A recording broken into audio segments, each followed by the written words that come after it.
Do you remember Avicii? The quiet Swedish producer who went from making music in his bedroom to becoming the most influential EDM artist of his generation. But behind the global hits and the billion streams was a young man drowning in exhaustion, anxiety, and a body pushed far beyond its limits. And even more shocking, the truth behind his final days is nothing like what the world believed. How could someone who brought so much joy be carrying so much pain? Rare footage, hidden diaries, and untold truths will be revealed. Stay until the end to understand why Avicii remains one of the most heartbreaking legends of modern music. Long before the world knew the name Avicii, long before stadium lights and global tours, Tim Bergling was just a quiet, imaginative boy growing up in Stockholm. A boy who felt things more deeply than the people around him ever realized. He was born into a well-known Swedish family. His father, Claes Bergling, a respected businessman, his mother, Anki Litten, a famous actress in Sweden. But despite the artistic environment, Tim was not the loud, confident child one might expect. He was shy, sensitive, a gentle observer in a world that often felt overwhelming. While other children were drawn to noise and movement, Tim gravitated towards solitude. He would spend hours alone in his room, immersed in imaginary worlds, experimenting with early computer programs, drawing, writing, and losing himself in sound. His parents described him as a child with an unusually open emotional channel. He absorbed everything: happiness, sadness, conflicts, disappointments. Even at a young age, emotions were never small for him. They were tidal waves. White medium star the first sparks of a genius. When Tim was 8, his older brother introduced him to electronic music. It was like a door opened inside him. Synths, beats, drum patterns. The idea of creating sound from nothing. It fascinated him. By the time he was 12, Tim was already making basic tracks on a computer. Not because he wanted to be famous, but because it felt like breathing. Music wasn't just an interest, it was an escape. In school, he struggled socially. Not in an obvious way. He wasn't bullied. He wasn't isolated.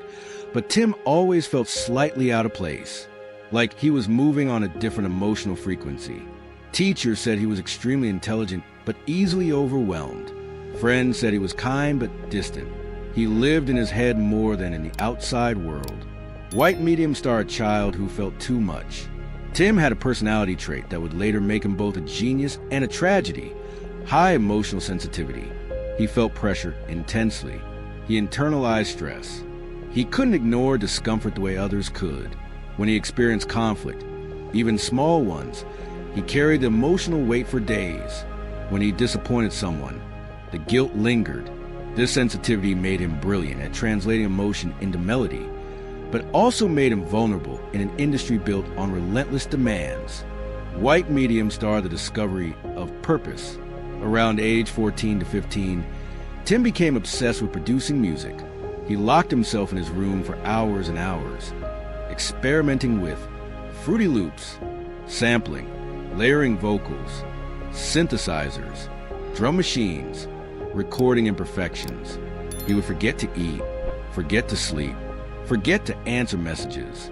Not because he was avoiding life, because he had found meaning. He wasn't trying to impress anyone. He wasn't trying to become Avicii. He was simply following a feeling. His early tracks were raw, imperfect, but filled with a strange emotional clarity. He wasn't just arranging beats. He was translating what his heart couldn't explain in words. His parents didn't fully understand it, but they saw something growing inside him. Something consuming but beautiful. White medium star the struggle he never spoke about, behind the budding genius. Tim struggled with something few people knew at the time: severe performance pressure. Not from others, from himself. If a track wasn't perfect, he would delete it. If a project didn't meet his impossible standards, he would start over. He'd chase a vision in his mind that felt just out of reach. This internal tension, brilliance chasing perfection, would later drive him to global success. But it would also break him. For now, though, he was just a teenager in a quiet Swedish apartment, chasing a sound that felt like home. He didn't know that one day the sound would change the world. He didn't know that his melodies would become anthems. He didn't know the price he would pay for the genius growing inside him. All he knew was this: when he made music, the world felt calm. And for a boy who felt everything too intensely, calm was the rarest gift of all. By his late teens, Tim Bergling was producing music with a level of precision that shocked even seasoned DJs. He wasn't just making beats, he was sculpting emotional landscapes. Every kick, every synth, every melodic rise felt like a window into his internal world. His tracks didn't sound like a teenager experimenting. They sound like someone who had already lived 1,000 lives. Tim uploaded his early work on forums, blogs, and small music communities. He used the name Avicii, chosen because Avicii in Buddhism meant the lowest level of hell, a quiet signal of the darkness he carried but never spoke about. Producers noticed something different about him. His melodies weren't just catchy, they were haunting. His drops didn't explode, they unfolded like a story.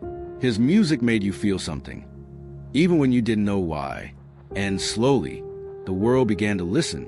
White Medium started a call that changed everything. In 2009, Avicii's life shifted forever when his future manager, Ash Pornori, heard one of his tracks. He described Tim as a hidden genius producing from a bedroom. Ash reached out, and within weeks, they formed a partnership. Ash saw what Tim couldn't see in himself, a once-in-a-generation talent. But he also saw something else, a fragile young man who had no idea how unprepared he was for fame. Still, Tim trusted him, maybe too much, and together they built a path into the international music scene. White Medium starred the birth of Levels. In 2011, Avicii produced a track that would redefine global EDM. It was simple, it was euphoric, it was addictive. Levels. The song didn't sound like anything else at the time, bright, uplifting, spiritual. Yet underneath the joy was a subtle melancholy, a kind of bittersweet ache that became Avicii's signature. Levels wasn't just a hit, it was a cultural reset. It became the anthem of an entire era. Clubs, festivals, radio, commercials, sports arenas. Everywhere you went, you could hear that rising synth and the iconic Etta James vocal. Tim felt overwhelmed. The world was celebrating him, but he still felt like the shy boy making music in his room. He didn't know how to handle interviews. He hated attention. He feared disappointing people. But the industry pushed harder. Fans demanded more. Promoters wanted him everywhere. And suddenly, Avicii's life was no longer his own. White Medium star The Touring Machine begins. As Levels exploded, Avicii went from playing small clubs to headlining festivals, Ultra, Tomorrowland, EDC, often within the same year. But behind the scenes, Tim was collapsing. He struggled with crippling anxiety before shows, insomnia, stage fright, physical exhaustion, pressure to keep producing hits, fear of letting people down. While thousands screamed his name, Tim often stood backstage shaking, trying to calm his breath. He felt the weight of the world on his shoulders. Producing music was his safe space. Performing it felt like torture. White Medium starred the superstar he never wanted to be. Between 2011 and 2014, Avicii became one of the most successful DJs in history. He earned millions. He collaborated with global artists. He performed 300 shows per year, a number no human body can handle, especially not one as sensitive as Tim's. People said he was unstoppable, but the truth was the opposite. The more famous he became, the more lost he felt. He once told a friend, "I love the music, but I don't know how to survive the life that comes with it." Tim was a creator, not a performer, a thinker, not a showman, an introvert trapped in the body of a global superstar. White Medium starred the price of Levels. Levels built Avicii's empire, but it also became the foundation of his downfall. The industry never let him slow down. Managers, labels, promoters, everyone saw a gold mine. And Tim, terrified of conflict, didn't know how to say no. He kept pushing, kept performing, kept trying to be the superstar the world wanted him to be. Meanwhile, his body was breaking. His mind was unraveling. His health was deteriorating. But no one saw the storm coming, not yet. For now, the world saw him as the bright, smiling genius behind Levels. But inside, Tim Bergling was already slipping into the shadows. The fame he never asked for was becoming the trap he couldn't escape. By 2013, Avicii had become the face of a global movement. The quiet boy from Stockholm was now one of the most recognizable artists on earth. Fans worshipped him. Brands chased him. Promoters fought to book him. His music was everywhere, in clubs, commercials, sports arenas, films, festivals. On the outside, it looked like a dream. On the inside, it was a slow-motion collapse. White medium star, the world sees a star. Tim sees a trap. For most artists, success brings freedom. For Tim, it brought confinement. Every interview, he looked uncomfortable. Every red carpet, anxious. Every festival stage, overwhelmed. He wasn't built for fame, not in the traditional sense. He was an introvert living inside a hurricane. At the height of his success, Avicii was performing over 300 shows per year. That meant 3 flights a day, constant jet lag, irregular meals, no sleep, no privacy, no silence. His team tried to protect him, but the demands were relentless. The EDM touring circuit was a machine, and Tim was the engine everyone depended on. White medium star, the body begins to break. In early 2012, after months of non-stop touring, Tim collapsed with severe abdominal pain. Doctors diagnosed him with acute pancreatitis, a life-threatening inflammation often linked to stress and heavy alcohol use. He was hospitalized, told to rest, told to slow down. But contracts didn't slow down. Festivals didn't slow down. The industry didn't slow down. And Tim, terrified of disappointing people, went back on stage only weeks later against medical advice. The pain never fully disappeared. He began relying on painkillers just to get through shows. The pills eased the symptoms, but they also blurred his emotions, altered his sleep, and fed into a cycle of dependence. His friends later described him as a man carrying far more suffering than he ever showed. White medium star, the industry pushes harder. As Avicii was struggling privately, the world demanded more hits, more tours, more albums, more appearances, more Avicii. And because Tim hated conflict, he rarely said no. Several insiders described moments where he was vomiting before shows, shaking backstage, needing 4 fluids between performances, crying from exhaustion, begging for breaks. But the pressure kept building. Managers feared canceling shows because of million-dollar losses. Labels pushed him to meet deadlines. Promoters saw him as the biggest draw in EDM. Tim wasn't a person to them anymore.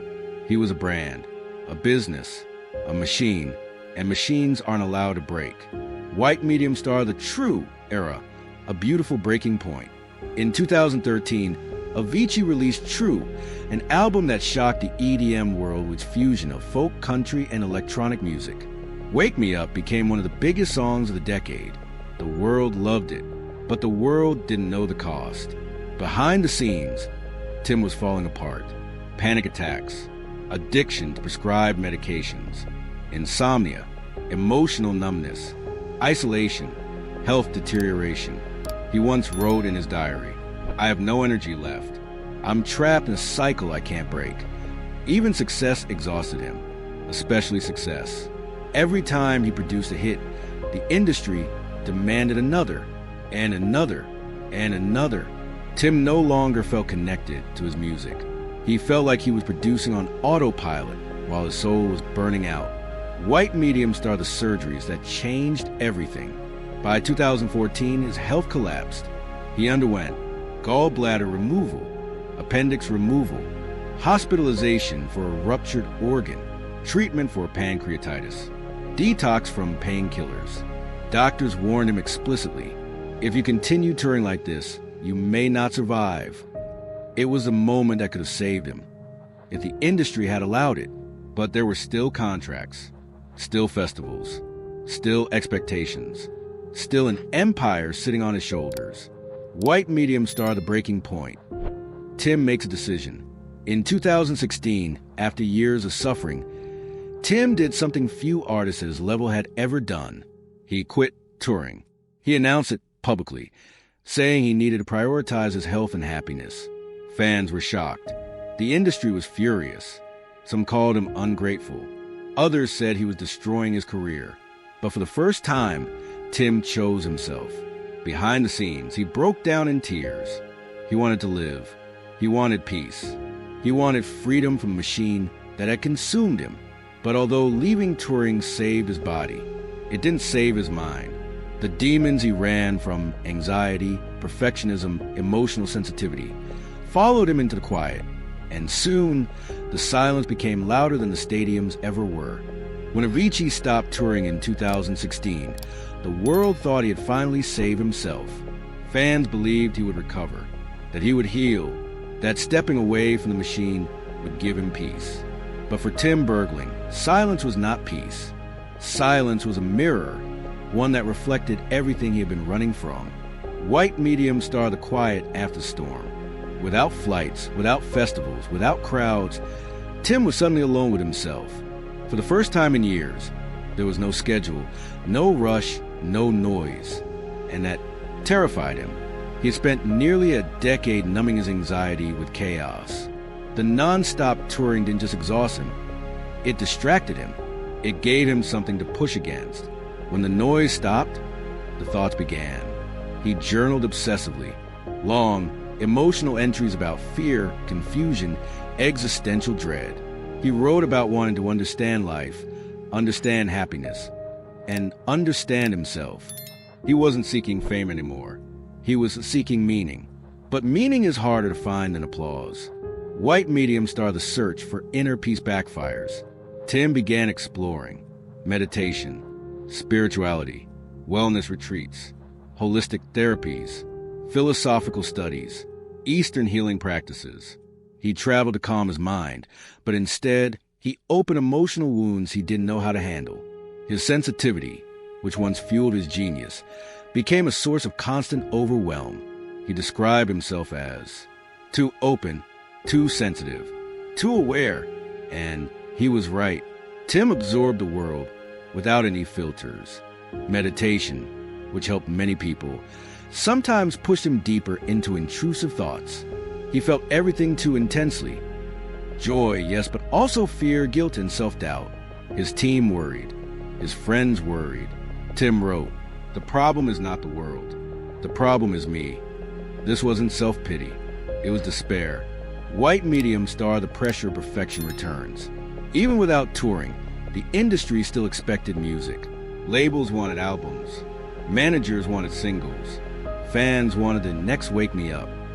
Tim, always a perfectionist, pushed himself harder than anyone else ever did. He could spend 20 hours straight on a single melody, then delete it, then start again. He said, "There's a sound in my head I can't reach." The more he tried to find it, the more frustrated and hopeless he became. He loved music, but music was also the thing that exhausted him the most. White medium star the pain of being Tim, not Avicii. As months passed, Tim experienced something he never prepared for: identity loss. Without Avicii, the tours, the crowds, the adrenaline, he didn't know who Tim Bergling was supposed to be. He wasn't a performer. He wasn't a celebrity. He wasn't a businessman. He was just a fragile, hypersensitive human being trying to navigate a world that felt too loud for him. He told a close friend, "I can handle Avicii better than I can handle Tim." That was a tragedy. The persona that destroyed him was easier to carry than the person he truly was. White medium star the return of mental pain. Tim suffered from severe anxiety, panic attacks, existential dread, obsessive thoughts, insomnia, physical tension, emotional overload. Doctors prescribed medications, then more medications, then medications to balance the side effects of other medications. Tim hated how the pills made him feel. Numb, detached, disconnected from his music. He wrote, "I'm too sensitive for this world. Everything hurts. Everything overwhelms me." He often cried alone. He often retreated into silence. He often disappeared from friends for days. He wasn't avoiding them. He was drowning quietly. White medium star the conflict with his team. Tim loved his family, his friends, and his team, but he also felt constantly misunderstood. People wanted him to get better. People wanted him to relax. People wanted him to be happy. But Tim didn't know how. He felt pressure to return to touring, pressure to produce more, pressure to be the Avicii the world adored. One diary entry read, "They want me to be something I can't be anymore." Another, "If I say no, I disappoint people. If I say yes, I destroy myself." This emotional trap consumed him. White medium star isolation disguised as recovery. Tim traveled the world in search of peace. The US, Sweden, Italy, the Maldives, Peru, and eventually Oman. He met monks, therapists, healers, philosophers, spiritual teachers. Everyone gave him advice. Everyone tried to help. But no one understood the depth of his sensitivity. He wasn't just stressed. He was unraveling. He often described a feeling of being too open, being emotionally raw, having no protection, being unable to switch off his mind. He wrote, "I feel like a soul without skin." White medium star, the internal collapse. By 2017 to 2018, Tim's internal struggle reached a breaking point. He battled intrusive thoughts, overwhelming philosophical anxiety, existential panic, fear of being alive, fear of not being alive, inability to rest or disconnect, emotional overload from spiritual retreats. His sensitivity, once a gift, now felt like a curse. He told someone close, "I'm exhausted, not physically, but mentally. My mind won't stop." Despite the love surrounding him, despite his success, despite the music that changed the world, Tim felt trapped inside a mind he could not quiet. This wasn't weakness. This wasn't failure. This was a sensitive human being crushed by a world that never slowed down enough for him to breathe. Everything led to Oman, the calm place he chose to rest, but where the silence became too loud. And soon, the world would learn the outcome of a battle Tim fought alone for far too long. In April 2018, Tim Bergling traveled to Oman in search of something simple and elusive: peace. Not fame, not inspiration, not a new album, just quiet. His team had encouraged him to take a break, to change scenery, slow down, breathe. And Tim, exhausted by years of internal battles, agreed. Oman, with its soft desert winds and quiet beaches, seemed like the perfect place for a sensitive soul seeking stillness. For a moment, it even worked. White medium star, the calm that hid the storm. Friends who saw Tim during his first days in Oman described him as lighter, relaxed, smiling more. He swam in the ocean, watched sunsets, talked about life, philosophy, and meaning. He laughed, genuinely, softly, the way someone does when they finally feel safe. But psychological calm can be deceiving. Tim's journals from those days reveal something else entirely. A mind still spinning, searching, reaching for answers that hurt more than they healed. He wrote about the nature of consciousness, fear of ego, fear of attachment, existential anxiety, the fragility of human life, his own sensitivity. Some entries were peaceful, others were philosophical spirals. A few were deeply concerning. His thoughts were expanding faster than he could contain them. White medium star, the pressure that followed him. Even in paradise, the outside world followed. Emails, requests, pressure, deadlines, questions about new music, questions about touring, questions about his future. Tim felt torn between two identities. Avicii, the global superstar everyone needed. Tim, the fragile human desperately trying to survive his own mind. He wrote, "I feel like I am two different people, and both are exhausted." Even in Oman, far from studios and stages, the conflict remained. White medium star, the night before, on April 19th, Tim had dinner with friends. They described him as calm, present, thoughtful. He talked about plans, ideas, possibilities for life outside music. He smiled, he joked, he ate well. Nothing seemed alarming. Nothing suggested he was nearing a breaking point. This is one of the most painful truths about suicide. The moment of calm can be the most dangerous. It gives the illusion of recovery, when in reality, the person has reached emotional exhaustion so complete that they no longer feel distressed. Tim's calm wasn't peace. It was resignation. But no one could have known that then. White Medium Star, the final morning. On April 20th, 2018, Tim woke up early. The sun was rising over Muscat. The ocean was quiet. The resort was peaceful. He exchanged small talk, walked alone for a while, carried himself gently, almost serenely. No one saw the storm inside him. Sometime shortly afterward, alone in his villa, Tim took his own life.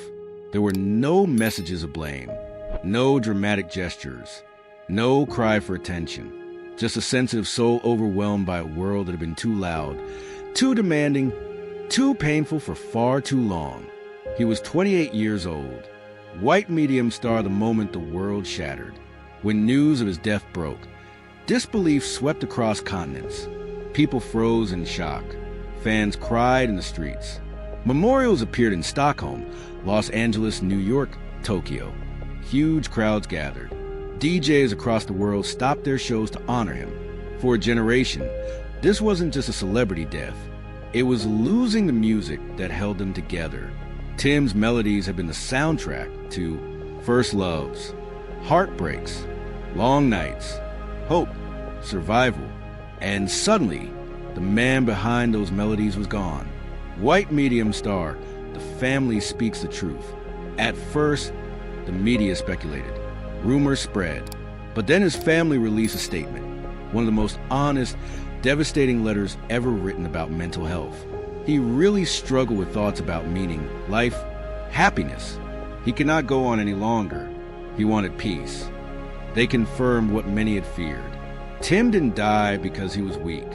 He died because he was tired, mentally, emotionally, spiritually. He had fought harder than anyone knew. White Medium Star, the real reason behind his death. Tim's death was not caused by fame, drugs, the EDM lifestyle, one event, or one mistake. It was the culmination of clinical anxiety, existential panic, years of emotional overload, a highly sensitive personality unprotected in a brutal industry, medical complications, burnout, spiritual overwhelm, a lifetime of inner conflict. Tim had been trying to understand life so deeply that the process itself consumed him. He wasn't running away. He wasn't giving up. He was overwhelmed by a world that felt too loud for the gentleness of his heart. White Medium Star, the questions that still haunt us. Could he have been saved? Should someone have been there? Did we push him too hard? Should the industry be blamed? But the truth is complicated. Tim was surrounded by people who loved him. He had family who cared deeply. He had friends who stood by him. He had professionals supporting him. But he also had an inner world so intense, so heavy, so unfiltered, that no external support could fully quiet it. His sensitivity was his genius. His genius was his burden. White Medium Star, the final truth. Tim Bergling didn't leave because he didn't love life. He left because he felt life too intensely. He once wrote, "The joy is too short. The pain is too loud." And that sentence may be the closest anyone can come to understanding the tragedy of Avicii. He didn't want to die.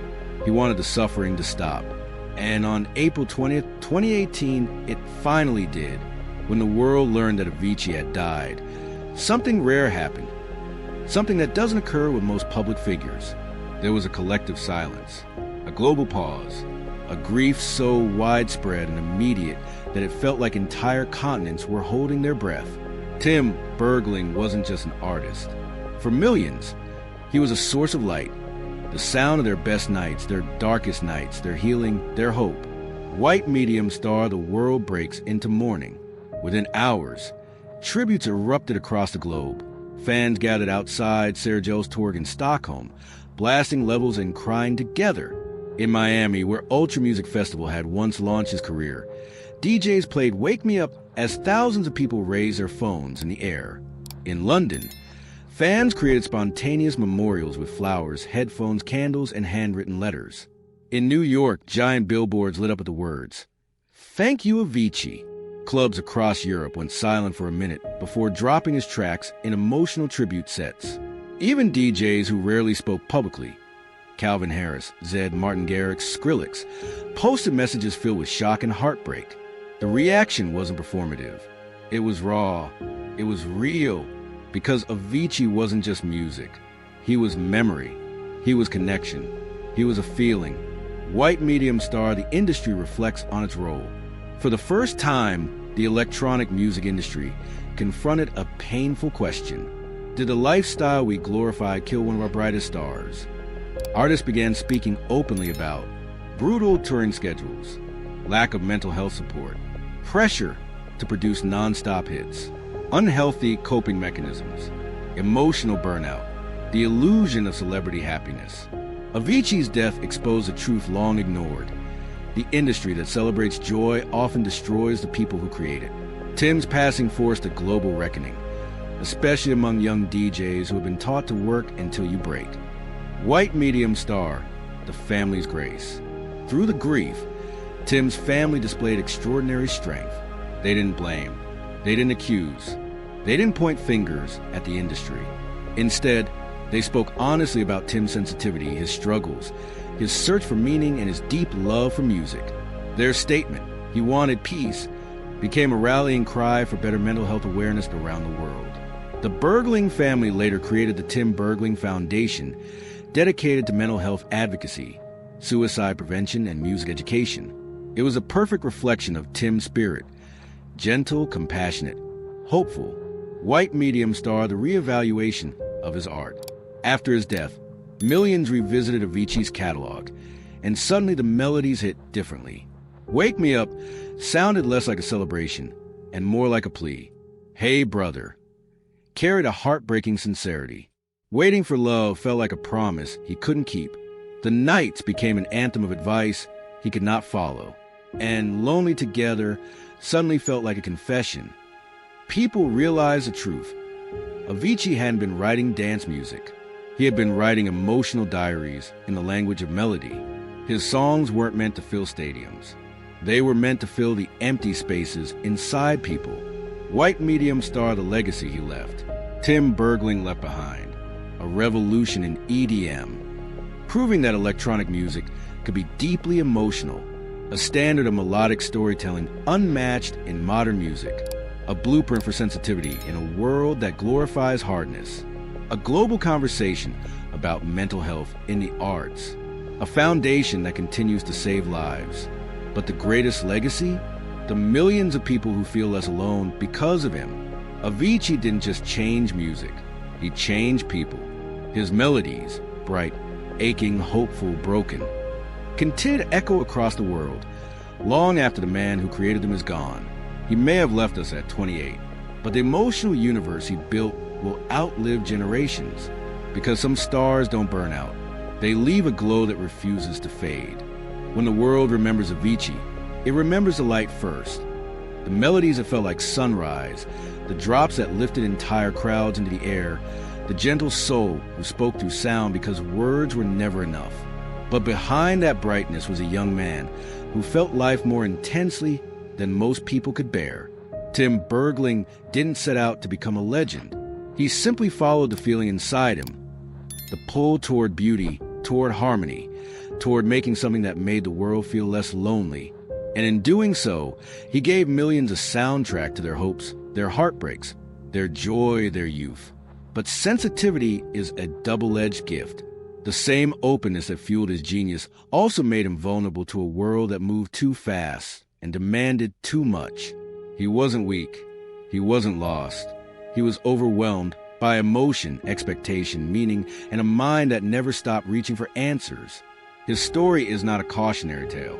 It is a reminder that brilliance often lives in fragile places, that kindness can come from quiet souls, that the brightest sounds can emerge from the deepest wounds. Avicii's life ended far too soon, but his impact didn't. He changed the shape of modern music. He changed the lives of millions who found comfort in his melodies. And he changed the conversation about mental health in the creative world. He is gone, but he is not silent. His music continues to rise like light through a dark sky, soft, steady, luminous, because some artists don't fade.